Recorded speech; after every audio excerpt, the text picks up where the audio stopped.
Olá, graça e paz, sejam todos muito bem-vindos para o nosso curso bíblico, estudando todos os livros da Bíblia. E hoje nós vamos dar início aqui ao nosso estudo, começando pelo livro do Gênesis. Desde já, eu quero agradecer a cada um de vocês, alunos que estão, se esforçando, se dedicando em participar desse curso que é gratuito. Então, daqui até lá, na última aula, que é o livro do Apocalipse, nós teremos aí aulas muito abençoadas para a glória de Deus. E desde o início aqui, desse estudo, também quero já começar fazendo um momentinho de oração para a gente dar início ao livro do Gênesis.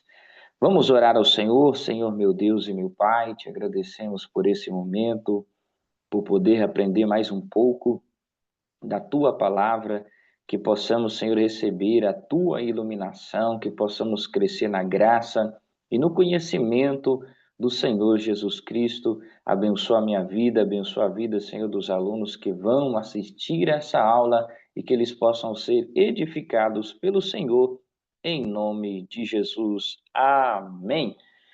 Oh, glória! Livro do Gênesis, o livro do Gênesis, eu já deixei aqui na descrição, no slide aqui. Lembrando que as nossas aulas aqui serão apenas a minha voz e os slides rodando aqui, tá bom? Gênesis, tempo médio de leitura, 4 horas e 10 minutinhos. Para você que quiser fazer uma leitura sem muita pressa, tá bom? Uma leitura calma do livro, 4 horas e 10 minutos, faz parte aí do grupo da primeira divisão da Bíblia, que é o Pentateuco, que faz parte aí dos 5 primeiros livros da Bíblia, que se chama Pentateuco. São 50 capítulos, 1533 versículos, e agora nós vamos falar da autoria. Moisés foi o autor dos primeiros 5 livros da Bíblia, tá bom? Isso é tradicionalmente atribuído a Moisés, a autoria dos 5 primeiros livros da Bíblia. E talvez você que esteja pela primeira vez estudando um panorama da Bíblia, já vai achar aí essa informação muito interessante. Então, o primeiro livro da Bíblia tem como autor o profeta Moisés. Eles são chamados Pentateuco, a gente dá o nome aí, esses 5 primeiros livros, de o Pentateuco. Os judeus geralmente se referem aos autores do Velho Testamento como Moisés e os profetas. Isso tem uma referência em Lucas 24, 27, até o versículo 44, como eu deixei aí, porque para os judeus, e eles só creem e têm apenas o Antigo Testamento, e a Bíblia deles se chama a Taná, eles têm a consideração como Moisés e os profetas. A importância de confirmarmos Moisés como autor, bem como de todo o Pentateuco dos 5 primeiros livros, está, entre outras coisas, no fato de que este livro revela a existência de Deus, sua ação criadora em todas as coisas, seu poder e soberania. Nós vemos a origem do pecado, a ação satânica, através da serpente, as rebeliões do homem contra Deus e a apresentação do evangelho da salvação de Jesus Cristo, que é a primeira pregação na Bíblia. Gênesis 3:15 é a primeira pregação de Deus na Bíblia, depois a gente vai falar sobre isso no decorrer, ou no discorrer das nossas aulas, no desdobramento das nossas aulas, tá bom? Então nós temos aí a autoria desse livro atribuída a Moisés. Deixa eu passar o slide adiante aqui, ó. Informações básicas. O autor, como eu disse, é Moisés. A data está entre 1445 a.C., O local foi escrito no deserto. O alvo principal do livro do Gênesis é o povo de Israel. com certeza Deus vai usar o profeta Moisés para escrever esse livro, para que o povo de Israel, a nação santa e escolhida de Deus, naquele período contemporâneo a Moisés, pudesse conhecer como se deu início, né, à criação de Deus, né, o próprio Deus querendo se revelar. E é interessante isso aqui, porque nós só sabemos sobre Deus porque Deus quis nos revelar sobre Ele mesmo. Deus falou tudo? Não falou tudo, mas Ele falou o suficiente para nós. E qual é o suficiente? É aquilo que está nas Escrituras. Não haverá outra revelação de Deus além da Bíblia. A última revelação de Deus é a pessoa de Jesus Cristo, é através do seu Filho Jesus. Não haverá outra revelação, tá bom? Deus não disse tudo, mas falou o suficiente para nós conhecermos sobre ele, sobre o seu caráter, sobre as suas vontades, sobre os seus atributos, sobre a sua santidade, sobre o seu amor. É o que está na palavra, né? O versículo-chave é o versículo 1, Gênesis capítulo 1. E o versículo 1 é o capítulo e o versículo principal que a gente encontra. A palavra-chave é começo, porque no livro do Gênesis temos o começo de tudo, o começo da criação, né, de todas as coisas. Aí a gente também tem o começo do primeiro casal, né, o primeiro casamento. Nós temos também o primeiro homicídio, a queda ali, a primeira queda da humanidade. Tudo é o começo, né, o início de tudo, tanto de coisas boas como de coisas ruins. Então é um livro literalmente de o princípio, né? Ou de um início de todas as coisas. Data e a esfera de ação, né? Voltando um pouquinho aqui e lembrando vocês que nesse curso eu vou ser um pouquinho repetitivo em alguns aspectos, porque isso faz parte da didática, que a repetição facilita na sua memorização, tá bom? Então, voltando à data aqui, ó, data e esfera de ação, aproximadamente 1445 a.C., provavelmente na primeira fase da caminhada pelo deserto do Sinai, né? Nós sabemos a informação que foi no deserto escrito o livro do Gênesis. Tempo de ação, né, abrange desde a criação do mundo. E quando foi essa criação do mundo? Nós não sabemos. Poderia ser 9.000 anos antes de Cristo, 6.000, 4.004 anos, né? Mas sabemos que vai até o final aqui, que é terminando com a morte de José do Egito, né, em 1805 antes de Cristo. O nome do livro, vamos falar um pouquinho sobre o significado do nome Gênesis. Em hebraico, o seu nome é Bereshit, que significa no princípio, né? Ou seja, Bereshit.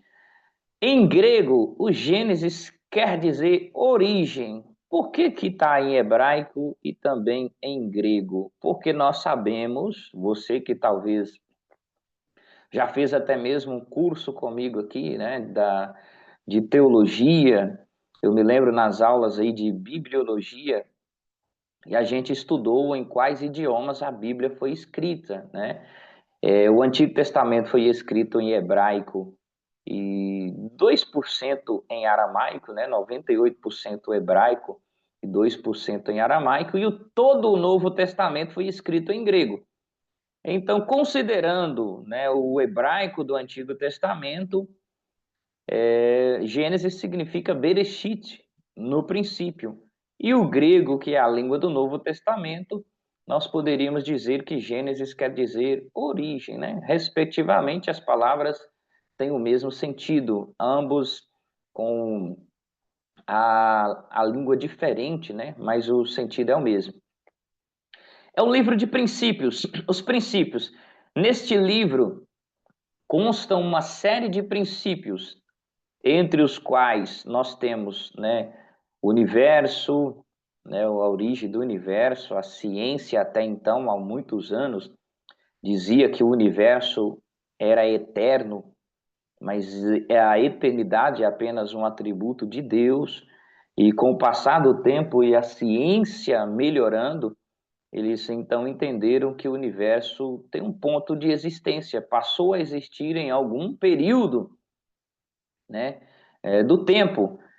O casamento, o primeiro casamento, a gente vai ver também no Gênesis, a primeira constituição familiar, família, a instituição de governos, as línguas, né, ali principalmente com a Torre de Babel, a divisão das línguas, que vai dar origem às diversificadas línguas, idiomas, o trabalho, né, a religião divina e a falsa, isso aqui aponta para Abel e Caim, as nações, né?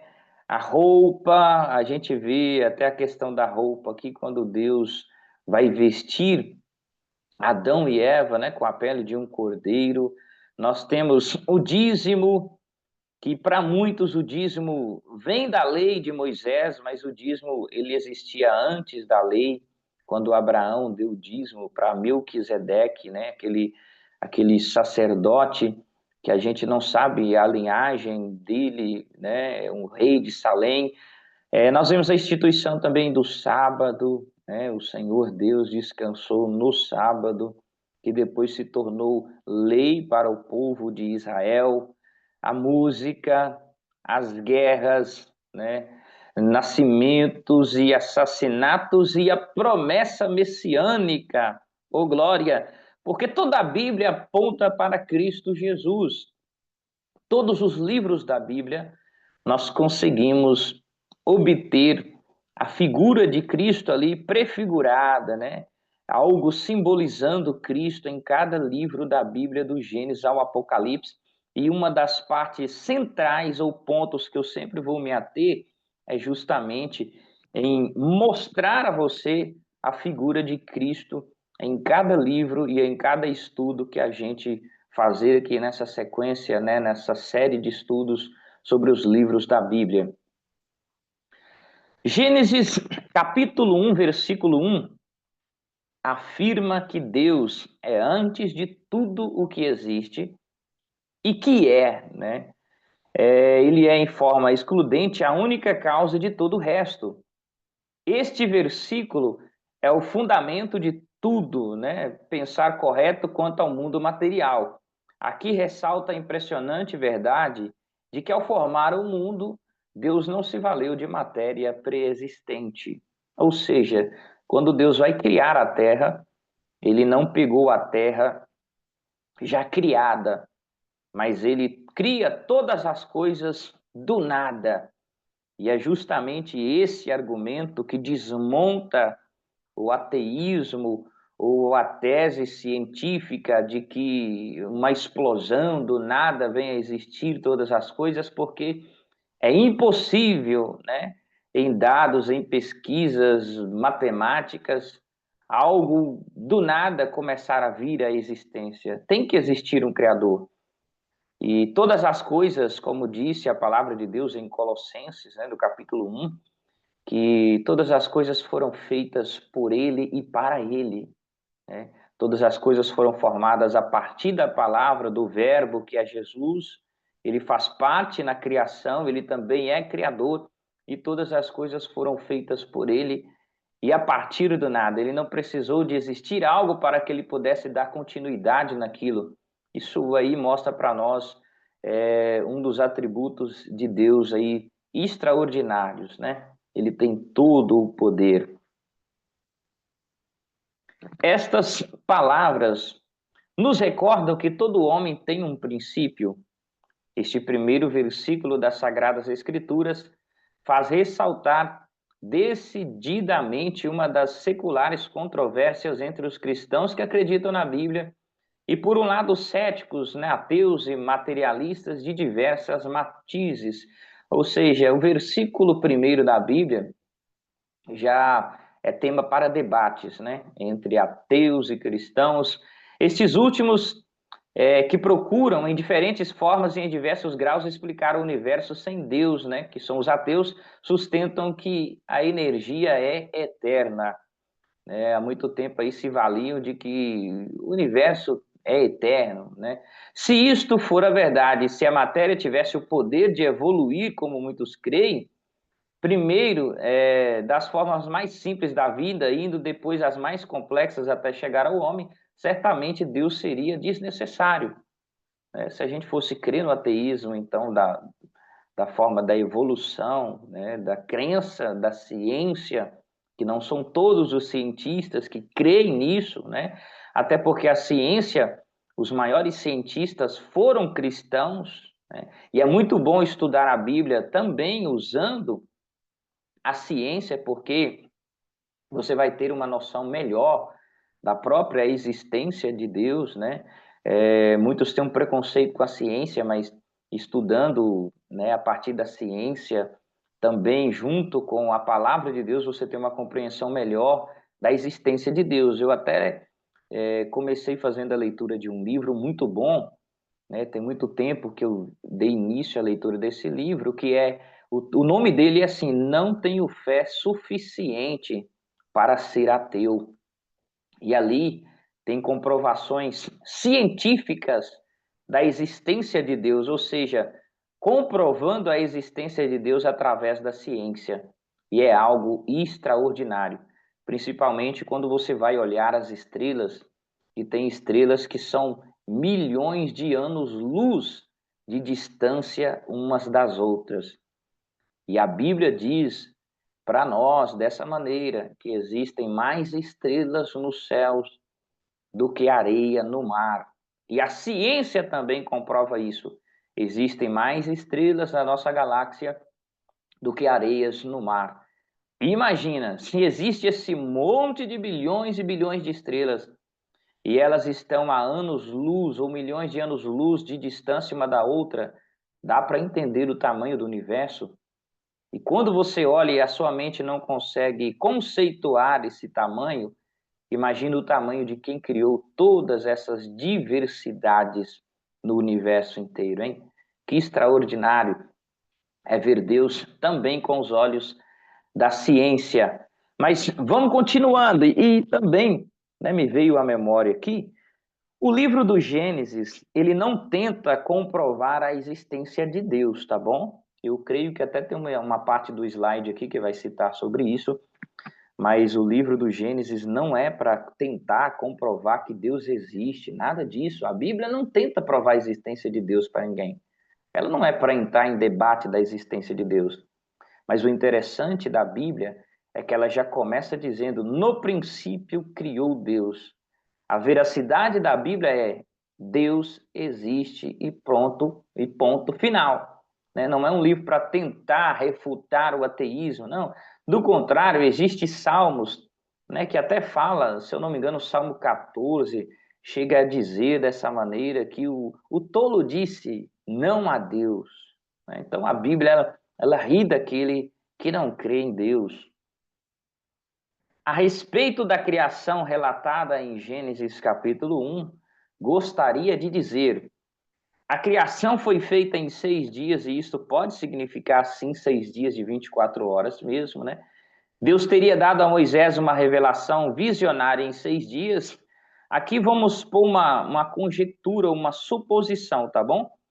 Deus poderia, a cada dia, ter dado uma revelação, uma visão de como ele criou todas estas coisas, tá bom? Sem preocupação cronológica.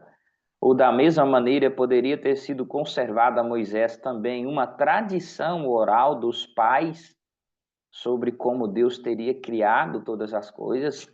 Seriam 6 etapas e 6 períodos geológicos, né?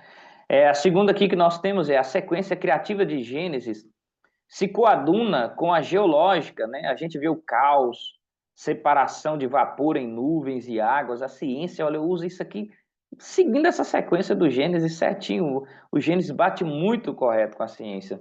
Baixa o nível da água e aparece a terra, os vegetais, os peixes, anfíbios, aves, répteis, homem, né? Surgimento do homem. Sol e lua aparece, o terceiro tópico aqui, ó. Eles não foram criados nesse momento, mas por causa da dissipação das nuvens, eles tornam-se visíveis e foram, então, estabelecidos para regulamentação de ciclos e tempos, né? Deus fez tudo corretamente. Ó, se nós estivéssemos um pouquinho mais, 1 centímetro mais próximos do Sol, morreríamos queimados, né? E se nós estivéssemos um pouquinho mais fora da órbita de onde a Terra está, nós morreríamos também congelados, né? Deus colocou tudo perfeitamente, né, para funcionar, o ar, o oxigênio, todas as coisas no seu perfeito lugar. E é isso que a ciência olha e acha espetacular, como que todas as coisas se encaixam. Só para você olhar, eu gosto sempre de citar isso, o período das estações.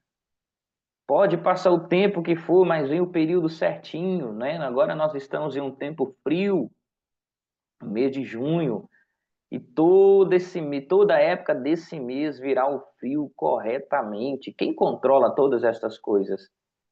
O sol que se põe e nasce novamente, tudo isso tem um Criador por detrás. Glória a Deus por isso. O esboço do livro do Gênesis. Gênesis possui 50 capítulos, com 1533 versículos, como eu disse no início. O livro tem duas grandes divisões, cada uma com 4 subdivisões, né?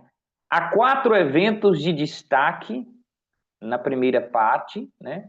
E 4 pessoas de destaque na segunda parte. 4 eventos de destaque na primeira e 4 pessoas de destaque na segunda parte.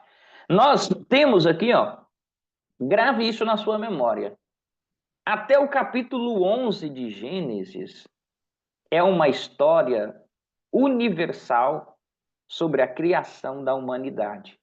Do capítulo 11 até o último capítulo, que é o 50, o desfecho agora do Gênesis, a continuação, será sobre o início, a criação da história hebraica, dos hebreus, dos patriarcas.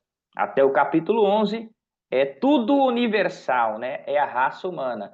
E do capítulo 12 a seguir até o 50 é o povo hebreu, os patriarcas, né? A família de Abraão, de Jacó, de Isaac, terminando em José. Nós temos aí história primitiva da raça humana, do 1 ao 11, como eu disse para vocês, e dentro dessa primeira divisão a gente tem a criação, início do universo, né? Queda do homem, início do pecado, dilúvio, início do julgamento, Torre de Babel, início das raças, a história patriarcal da raça hebraica, agora do 12 ao 50, como eu disse para vocês, que é a segunda divisão do livro. Abraão, a sua chamada sobrenatural de Deus. Deus chamou Abraão de forma sobrenatural no meio de um povo politeísta que adorava vários deuses. Ou seja, o chamado de Abraão é do meio gentil. Deus poderia escolher para si uma nação que já existia, mas Deus escolhe um homem no meio de um povo pagão e Deus mesmo vai criar a sua própria nação. Olha como que é interessante isso. Não há exclusividade no povo de Israel, porque senão ele poderia pegar um povo já criado, ele vai criar o povo do seu jeito, para que Israel pudesse ser luz para as outras nações. Deus queria se revelar para os outros povos. E assim, a intenção, né, do coração de Deus seria que Israel pudesse alcançar as outras nações e ele se revelar aos outros povos. Então nós vemos uma chamada sobrenatural de Abraão, depois nós temos o nascimento sobrenatural do Isaac, e nós temos o cuidado sobrenatural de Deus para com Jacó. Quantos livramentos, hein? O José, que tem Deus controlando de forma sobrenatural a vida do José. Então são esses 4 nomes na segunda divisão que a gente tem em destaque, que são os patriarcas, né? O Deus de Abraão, de Isaac, de Jacó e de José. Lembrando vocês que Deus não revelou o nome dele para nenhum desses. Deus não revelou seu nome para Abraão, para o Isaac, para o Jacó e para o José, mas Deus vai revelar o seu nome para Moisés, lá em Êxodo 3, quando Moisés pergunta qual é o seu nome, e Deus mesmo vai afirmar que ele não foi revelado o seu nome, né? Para 3,14 de Êxodo, né? Que vai encontrar com o Senhor na sarça de fogo ardente, e ali Deus vai revelar pela primeira vez o seu nome para o profeta Moisés. Vamos dando continuidade aqui. Divisão do Gênesis. O livro de Gênesis pode ser dividido em 3 grandes blocos de assuntos, todos iniciados pela letra P. Nós temos a primeira divisão, que é os primórdios de tudo, capítulo 1 ao 11, como eu disse para vocês, é uma sequência universal. Nós temos o B, os patriarcas, capítulo 12 ao 35, né, falando sobre a história, Abraão, né, o Isaac, o Jacó. E o C, a providência manifestada na descida ao Egito. Era um período de crise, Deus vai providenciar o cuidado, né, para com a família de José e para com o seu pai Jacó, e na preservação do povo durante o período da fome, né, a providência de Deus em cuidar. O Deus que nós cremos é o Deus que cuida nas crises, nos vales, né? Estou sendo agora um pregador aqui para você. É o Deus que cuida e que te provê, é o Deus da providência em períodos de crises da sua vida, crise existencial, crise emocional, crise financeira, tudo isso Deus manifesta o seu poder. Então nós temos aí, né, voltando de novo aqui a didática, primórdios do 1 ao 11, patriarcas do 12 ao 35, providência, cuidar de Deus do 36 ao último capítulo, que é o 50. Nós temos aqui a jornada de Abraão. Eu deixei esse mapinha aqui e sempre que eu puder, eu vou estar sempre usando também geografia bíblica para vocês dar uma acostumada com os mapas. Deixa eu ver se eu consigo achar um símbolozinho aqui para a gente situar aqui, ó. Abraão estava aqui, ó, nesse pontinho vermelho, Ur dos Caldeus, né? E ele vai fazer o seu trajeto, né? O Abraão vai fazer o seu trajeto, todo esse percurso vermelhinho aqui, ó, você vai vendo, né? Até a chegada aqui de Canaã, né? Aqui é Canaã, no pontinho vermelho que eu parei. Então ele saiu aqui de Ur, né? Dos caldeus aqui, né? E todo esse vermelhinho aí é a rota de peregrinação de Abraão. E olha que fé.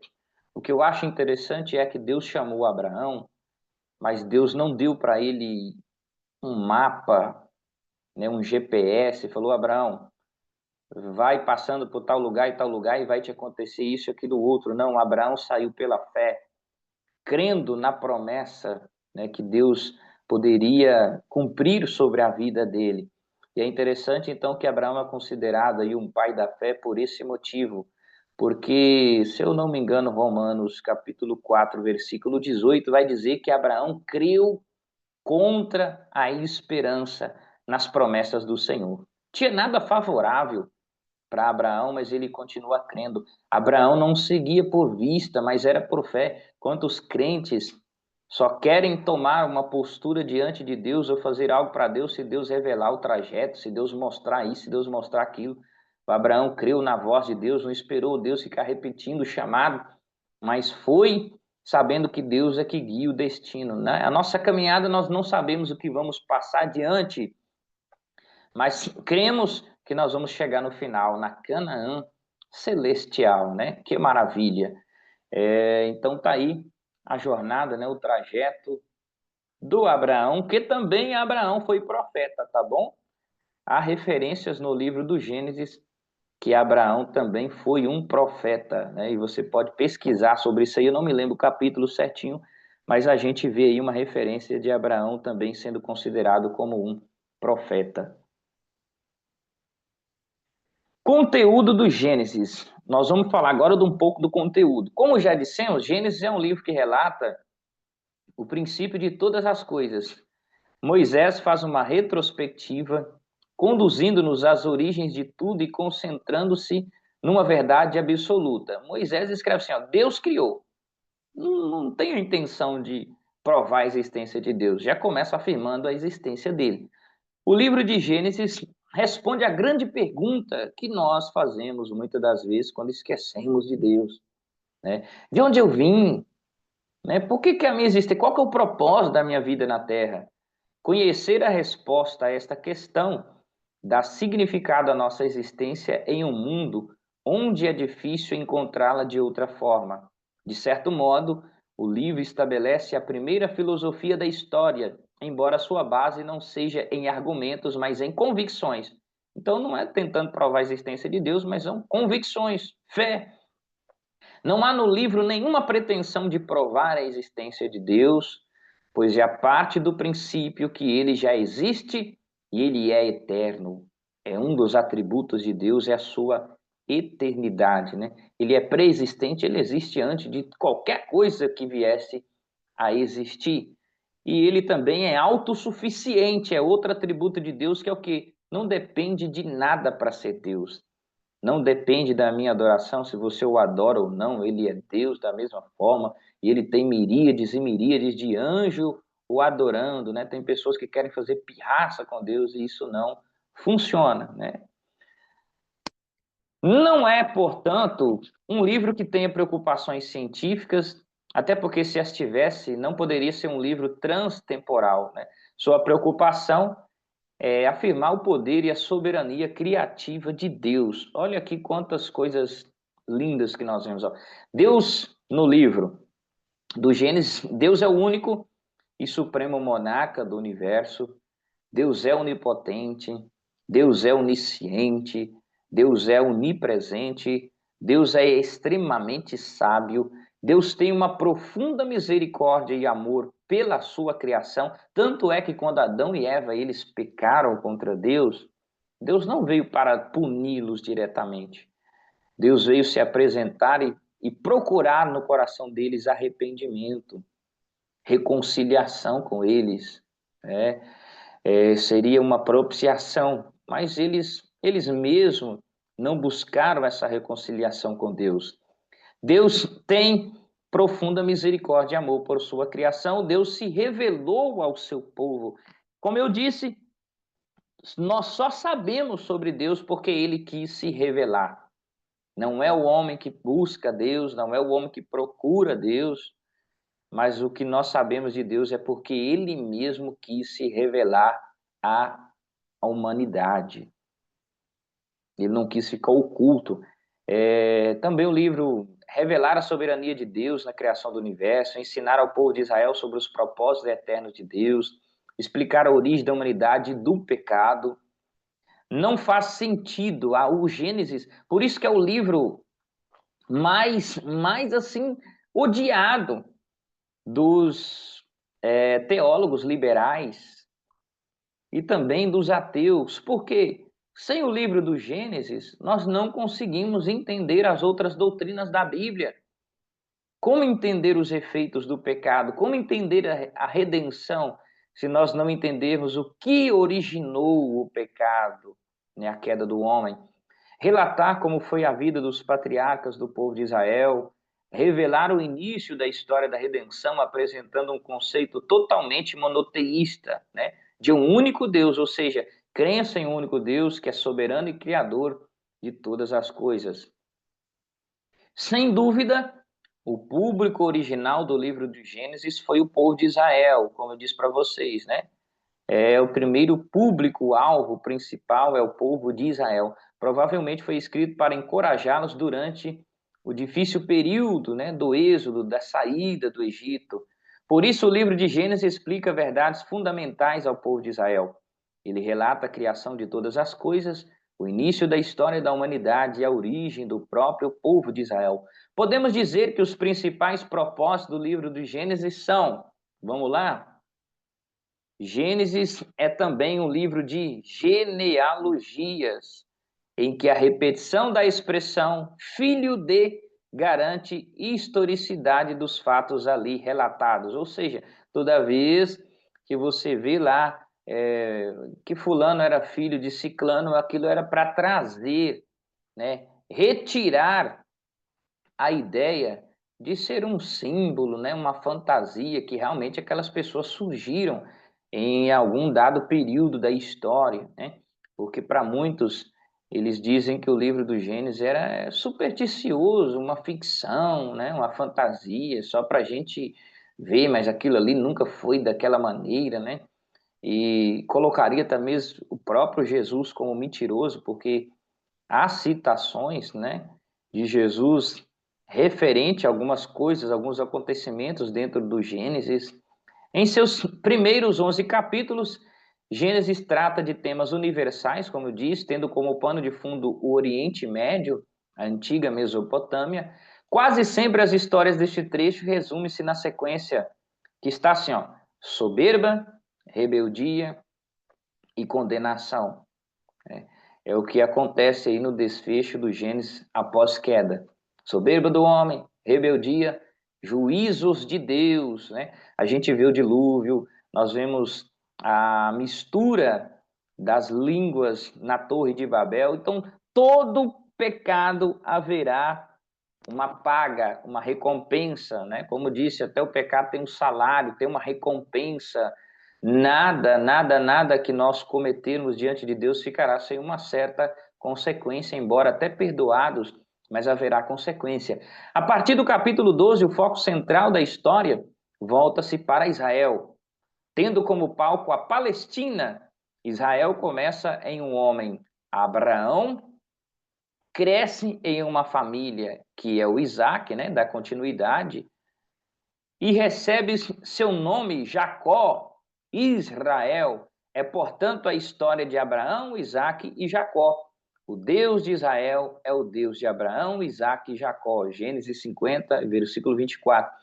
A terceira e última parte do livro mostra como a providência de Deus intervém na história para fazer cumprir os seus propósitos, levando-nos sempre, né, aos melhores fins propostos por ele. A história da maldade dos irmãos de José, vendendo ele ao Egito, será usada para a preservação do povo de Deus em meio à grave fome que reinará na terra. E o próprio José entende isso quando ele perdoa seus irmãos, né? E os irmãos com medo dele, e ele vai dizer assim: não se preocupem, eu entendi que tudo isso que aconteceu foi uma permissão de Deus para que eu pudesse estar aqui e a nossa família pudesse continuar e não entrar em uma extinção devido à crise. Por quê?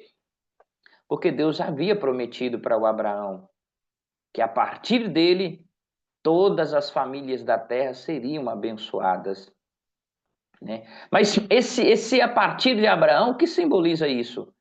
Porque de Abraão viria o Redentor, o Messias, e todas as nações seriam abençoadas. Se Deus tivesse dito para Abraão, a partir de você, a nação, a sua nação será abençoada, Deus estaria trazendo um exclusivismo. Mas Deus disse que a partir de Abraão seria bendita todas as nações da terra. Isso é uma referência a Jesus, o Messias, que a partir de Jesus as nações da terra poderiam receber a bênção da salvação. Vamos lá para o proto-evangelho no Gênesis. Proto-evangelho aqui é a primeira pregação de Deus no Gênesis. Se alguém te perguntar quando foi a primeira vez que Deus faz uma referência a uma promessa messiânica, está em Gênesis 3,15. O primeiro anúncio, a pregação de Deus, está em Gênesis capítulo 3, versículo 15. Da mulher nasceria aquele que esmagaria Satanás, ainda que este ferisse o calcanhar do Salvador. Compare isso com João 3,16, tá bom? Que Deus deu o seu filho no unigênito, né? O único do mesmo gênero. E demais versículos, e Apocalipse 12:9, né? Que a gente vê a fúria da serpente, mas sendo destruído, né? O dragão, a antiga serpente pelo Senhor. Há em Gênesis alguns textos que são fundamentais para entendermos todo o Antigo Testamento, bem como também a Bíblia inteira, né, a partir do Gênesis. Então nós vemos aí o proto-evangelho, primeira pregação de Deus, a promessa aí daquele que nasceria da mulher esmagaria a cabeça da serpente, seria Jesus ferido na cruz, mas esmagando a cabeça da serpente, que é Satanás. Vamos continuando. Gênesis 12, do 1 ao 3, Deus faz uma promessa a Abraão como resposta e solução para todo o caos da humanidade, relatado em Gênesis do 1 ao 11, né? Dar-lhe uma terra, dele, né, Abraão faria uma nação e de sua descendência suscitaria aquele que abençoaria todas as nações. Essa também é uma profecia messiânica. Vemos aí mais uma profecia messiânica dentro do livro do Gênesis, apontando para Cristo. Esta promessa foi reafirmada a Isaac, né, o filho de Abraão, Gênesis 26, do 2 ao 5, e eu queria que você, querido aluno, pudesse abrir esses capítulos no Gênesis para você ter um melhor entendimento, né, esclarecimento.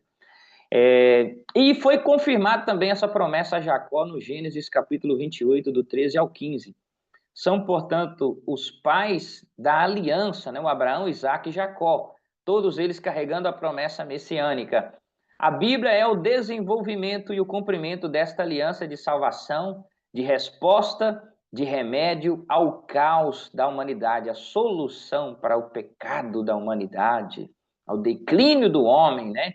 Se no primeiro Adão todos morreram, né, em seus delitos, caíram nos seus delitos e pecados, no último Adão, que é Cristo, nós temos vida. Gênesis capítulo 49 é profecia no Pentateuco, né, onde Jacó anuncia a linhagem messiânica dentre seus 12 filhos, né, dos nomes ali das 12 tribos de Israel. Futuras 12 tribos de Israel. Leia os versículos 8 e 12, compare com os textos de Apocalipse 5 e 5, Marcos 11, né? E o próprio Jacó vai falar que a tribo de Judá seria a mais forte, né? Jesus é o leão da tribo de Judá. Há uma referência muito forte ali sobre Jesus Cristo de Nazaré. Vale a pena você ler esses textos, tá bom? Cristo está abundantemente presente no livro do Gênesis. Ele é o dizer criativo de Deus, quando disse haja luz, né? Todo haja de Deus é Cristo manifesto, porque ele é o verbo que João disse em João 1. No princípio, né, criou Deus os céus e a terra. O verbo estava com Deus e o verbo era Deus. O verbo é o quê? O que você lembra de verbo? Uma pessoa um dia me perguntou, o que quer dizer o verbo era Deus?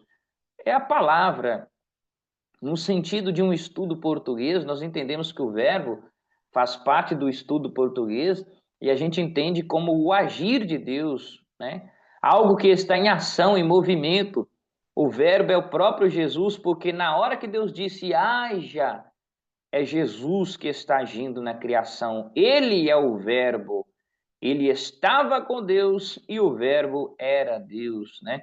Palavra de Deus, por quem e para quem todas as coisas foram criadas. Disse Deus, haja. E então Jesus é o Criador.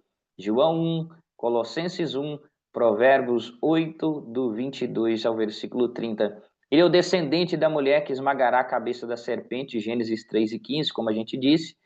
É o descendente de Abraão que abençoará todas as nações, Gênesis 2, Gálatas 3, né? Olha só o Novo Testamento sendo utilizado.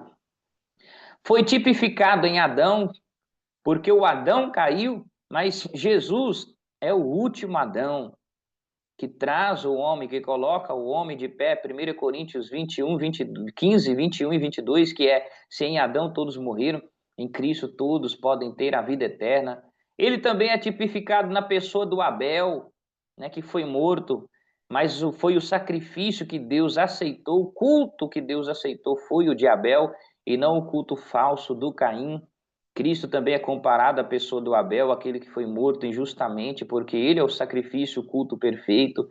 Ele é tipificado na pessoa do Melquisedeque, aquele que Abraão deu o dízimo, né, de todas as coisas. E esse Melquisedeque, ele é um sumo sacerdote de Salém, ele não tem genealogia, e Jesus também é equiparado a ele, porque Jesus, ele, como se diz, se ele é divino, ele não tem uma genealogia diretamente humana, né? É lógico que ele nasceu de Maria, né? É o descendente humano, mas trazendo para o sentido espiritual, Jesus é Deus, né? Ele não descende de ninguém, porque ele é Deus. E a representação aqui de Melquisedeque é muito, muito, muito equivalente ao próprio Jesus, que a gente não vê, né, esse Melquisedeque sendo relacionado a nenhuma tribo, nem tribo de Levi, nem nada disso, né? Mas ele era um sacerdote que aparece ali, o primeiro sacerdote que a gente vê ali sem genealogia, né, meio que desconhecido, ou um anônimo. Nós temos também uma tipificação de Cristo na pessoa do Isaac, quando ele foi ser aquele sacrifício que Abraão oferece a Deus, e Deus não permite o Isaac ser morto pelo pai, mas ali Deus prepara um cordeiro para Abraão, e aquele cordeiro é a pessoa de Jesus, né, que morre no lugar do Isaac, demonstrando também que ele morre no nosso lugar. Jesus, olha só, na pessoa do José, eu ouvi já muitas pregações a minha vida inteira que usava a pessoa do José para se comparar a nós, que nós podemos ser traídos, mas que nós vamos vencer, que nós podemos governar e o poder será nosso, né? Toda uma mensagem antropocêntrica voltada para o homem. Mas quando olhamos o José na pessoa de Jesus, é a figura mais perfeita a se comparar. Ele é aquele que foi traído pelos seus irmãos. E Jesus foi traído pelos seus irmãos. José foi vendido por 20 moedas de prata, Jesus vendido por 30 moedas de prata. Né? O José ficou na prisão, Jesus foi preso. Né? O José sofreu injustamente, foi condenado injustamente, Jesus foi condenado injustamente. Mas o José, ele vai triunfar, né? Ele vai ser o governador e Jesus também triunfará assumindo, né, o seu trono de perfeição e majestade e glória, né? Em José, é o mais rico de todos, né? Essas simbologias pela santidade, a piedade de José, né? Ele foi traído, sofrimento inocente. Ele redime seus irmãos, né? Tem mais esse detalhe aí, ele redime seus irmãos. Ele poupa os irmãos daquilo que eles mereciam. Jesus nos poupa daquilo que nós merecíamos, que era o juízo e o castigo. E assume, né, o trono ali como governador. Então vemos aí várias figuras apontando para Cristo dentro do Gênesis, né? Tem muitas. O livro do Gênesis termina com as palavras assim, ó, num caixão no Egito, né? É até uma tristeza, porque a gente vê que com o passar da humanidade, aquilo que resume-se é a morte. Se o homem pecasse, ele morreria. E a morte que a gente encontra no Gênesis são três tipos de morte. A partir da queda de Adão existe a morte espiritual, porque agora há um afastamento do relacionamento com Deus, há uma morte física, o corpo agora tem um prazo de validade, o homem agora vai ser colocado ou sepultado, né, num caixão, num túmulo, e também a morte eterna, que é o afastamento de Deus eternamente, né? Dentre essas mortes, a última que eu citei é uma opção sua, né? É uma opção que você deve fugir dela, né? Com certeza, porque a morte espiritual nós podemos mudar esse quadro, né? A morte física não dá para mudar o quadro, todos irão morrer, mas tanto aquele que for salvo e aquele que não for salvo, mas sobre a morte espiritual, cabe a você tomar uma decisão, né? E evitar esse lugar de castigo e juízo eterno, que é o lago de fogo. E nós vemos então aí, né, terminando num caixão no Egito, que vai terminar o livro de Gênesis. E simbolicamente é assim que vamos encontrar o povo ao término da história de Gênesis e início do livro do Êxodo. Um povo que havia descido da terra prometida para o Egito apenas para passar um pouco do tempo. Era para esse povo, terminando a crise, a fome que tinha, não era para esse povo permanecer no Egito, né? Mas por causa disso, depois vão se tornar escravos lá. Era temporário o tempo que eles deviam passar ali. Até saciar a sua fome, no entanto, acabou acomodando-se, residindo ali numa terra que não era sua e não lhe era permitida, né? E não prometida para eles a terra do Egito. E quantas vezes nós somos assim? Nós queremos levantar acampamento, estacas, né, em ambientes que Deus não preparou para a gente, e depois nós tornamos cativos daquele ambiente, escravos do pecado, né? Porque o Egito simboliza o mundo, e a escravidão ali é o pecado nos segurando, nos aprisionando, nos fazendo desfalecer, nos açoitando. O termo hebreu aplicado ao povo de Deus parece ter vindo da geração escolhida por Deus, de Sem e de seu primogênito Éber, né? Sem era um dos filhos de Noé, e o primeiro filho do Sem foi Éber. E talvez aí a melhor referência para a gente entender o termo da palavra hebreu. Gênesis 9, 26, 10, 21, 14 e 13. Valor ético de Gênesis. Já vamos chegando nos momentos finais. Não dá para a gente fazer um estudo capítulo por capítulo, né? Senão eu teria que fazer aqui uma aula talvez aí de 5 horas, mas é um estudo panorâmico para você ter aí uma visão assim um pouco, né, superficial, mas acredito que dá para você extrair algo, né, de conhecimento, de valor ético também para a sua vida atual com o livro do Gênesis, né? Não só um conhecimento do contexto e do conteúdo, mas também aplicações para a nossa vida, sabermos o efeito do pecado, né? O efeito horrível do pecado é um dos temas admiráveis de Gênesis. Relata o horror e a seriedade do pecado e suas repercussões trágicas. Além da história da queda, cada relato em Gênesis mostra às pessoas como viver de modo vitorioso diante de elementos contrários a Deus, né, que atuam neste mundo decaído, e descreve o que acontece quando fracassamos nisso. Há uma consequência. Caim, por sua falta de fé, desonrou a Deus e depois matou seu irmão, né? Ao mesmo tempo foi uma inveja, né, do seu irmão Abel. Lameque, como orgulho jactancioso, revelou os absurdos das concepções humanas da vida, a mistura das sociedades angélicas e humanas mostra o resultado inevitável da desobediência às regras quanto às posições da vida definidas por Deus. Por que eu deixei esse contexto aqui? Porque agora eu quero ser um pouco polêmico. Em Gênesis 6, diz que os filhos dos homens desejaram, os filhos de Deus desejaram as filhas dos homens, né?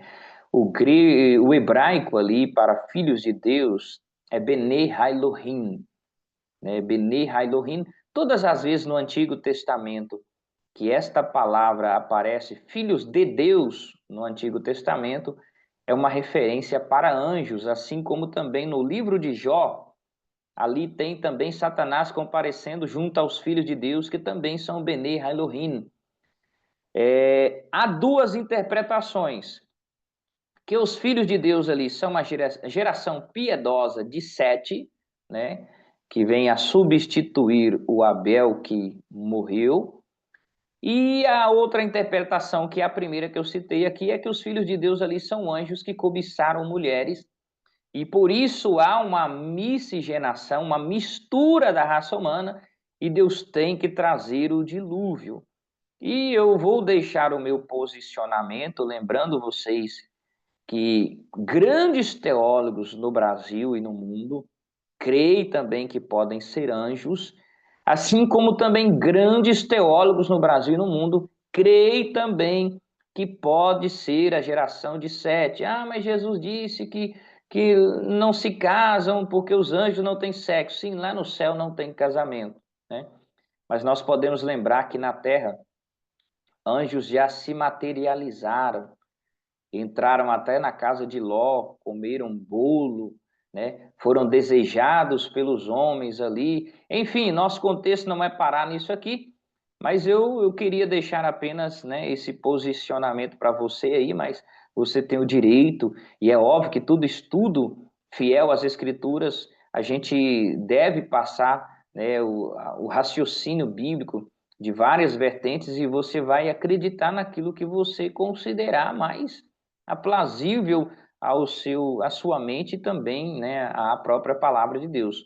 O orgulho dos construtores da Torre de Babel demonstra a arrogância do povo que procura tornar conhecido o próprio nome em vez de honrar o nome do Senhor. O povo não queria multiplicar sobre a terra, se espalhar sobre a terra, e do contrário não queria seguir os padrões de Deus. Então eles vão criar a torre, né, para que eles mesmos pudessem ser o seu próprio Deus, advogar a si mesmos, e Deus vai confundir a língua deles, né? E assim houve uma grande confusão e eles não conseguiram dar continuidade a esse projeto que falhou, né? A Torre de Babel, e daí a gente já vê uma origem do nome Babilônia, né? Que lá na frente a gente vai ver até o contexto lá da Babilônia, que invadiu e destruiu Jerusalém, né? Destruiu o templo. Então a Babilônia já surge aí desde esse período, né? Da Mesopotâmia. Os modelos de fé e obediência, né? Abel, Enoque, o Noé, que a Bíblia diz que Noé foi fiel a Deus em todas as suas gerações, no livro do Gênesis, né? E Noé viveu muito, mas muito tempo, né? Mais de 500 anos. E a Bíblia diz que cada geração que ele viveu, ele permaneceu fiel a Deus. Assim como Enoque, que andou com Deus.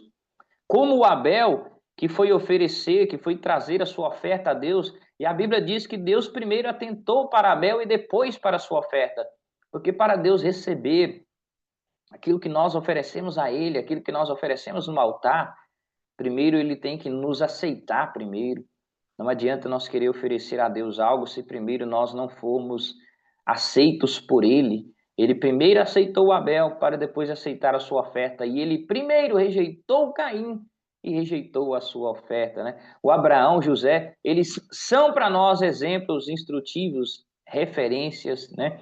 O compromisso deles com a justiça, com a integridade de vida, falam com eloquência do que significa ser um cidadão do reino, trabalhando fielmente para cumprir as elevadas e santas responsabilidades desse chamado, né? Então, eis aí, né, o nosso estudo do livro do Gênesis. Como eu disse para vocês, não dá para a gente aprofundar, né, na questão bíblica, mas está aí um pouco do resumo, né? O livro do Gênesis nós aprendemos aí cada etapa, né? E que apresenta para nós Deus cria os céus e a terra, Deus cria o homem, nós temos a queda do homem, nós temos a representação do Caim e Abel, a corrupção da humanidade, a degradação da humanidade, o patriarca Noé, o dilúvio, a continuação da raça humana nos filhos de Noé, o Cã, o Sem, o Jafé, o Nimrod, que foi o criador ali, né, o idealizador da Torre de Babel, que segundo a tradição foi ele que matou o irmão de Abraão, que era o pai do Ló, né, chamado Arã, né, se eu não me engano, era Arã. Nós temos a confusão das línguas, né? Nós temos todo esse detalhe, o Abraão, o seu sobrinho Ló, que vai passar uma luta muito grande, né, em Sodoma e Gomorra, o Melquisedeque, que era o sacerdote aí, que recebeu os dízimos de Abraão, a aliança de Deus com Abraão, que foi algo maravilhoso dentro do livro do Gênesis. Nós temos aí um dos filhos do Abraão, que foi escolhido ali, né, filho da serva do Abraão, que foi o Ismael, o filho, né, da Agar, e Deus também preservando e cuidando desse Ismael. Nós temos aí o desfecho de Sodoma e Gomorra sendo destruídos por Deus, uma cidade ali que devido a sua rebeldia, o homossexualismo, o sodomismo dominando naquele lugar. E nós vemos a promessa de Deus dando continuidade com Isaac, Deus provando Abraão. Nós temos aí a história do Esaú e do Jacó, né? O Jacó enganando o Esaú, tomando a sua primogenitura, fugindo dele. O encontro de Jacó com Deus no Val de Jaboque, né? Que foi uma luta, e ali ele recebe o nome de Israel, porque ele lutou com Deus. Nós temos aí a história do José, que história maravilhosa, na questão do José não tratar os seus irmãos como eles mereciam, mesmo que ele foi vendido como escravo, mas se tornou governador, e nós temos Jacó e família descendo para o Egito, né? E todo esse desfecho no final terminando com uma família de 70 pessoas, aonde vai dar origem a milhões de pessoas no deserto, e isso nós vamos dar continuidade na próxima aula, tá bom? Deus abençoe a sua vida. Continuamos com a próxima aula, estudando agora o livro do Êxodo. Eu espero você lá. Espero que esse estudo possa ter trazido aí, né, uma melhora no seu entendimento, na sua compreensão sobre o livro do Gênesis. Eu dou um conselho para você: não fica só no panorama. Use primeiro um panorama para depois ler o livro, mas agora comece a ler o livro do Gênesis. Vai lá, leia até o final, tá bom? 4 horas e 10 minutinhos. Se você tirar aí, cada dia lê 4 capítulos, rapidinho você consegue finalizar essa leitura. E por causa do panorama, você vai entender melhor quando você estiver lendo, tá bom? Que a graça do nosso Senhor Jesus Cristo, o amor de Deus e as doces consolações do Espírito Santo estejam sobre a vida de cada um de vocês. Orem por mim, tá bom? Pelo professor Wallace, que tem preparado aí cada esboço digitado a dedo, passado depois para o slide, transformado em PDF para poder cair no formato aqui desse aplicativo, né? Isso tudo é o amor que eu tenho pela obra de Deus, pelas almas e pela sua vida, para que Deus possa levantar aí novos professores, pregadores, ministros do Evangelho. Deus abençoe, que a graça do nosso Senhor Jesus Cristo, o amor de Deus e as doces consolações do Espírito Santo seja sobre a vida de cada um de vocês. Até a próxima aula. Deus abençoe, em nome de Jesus.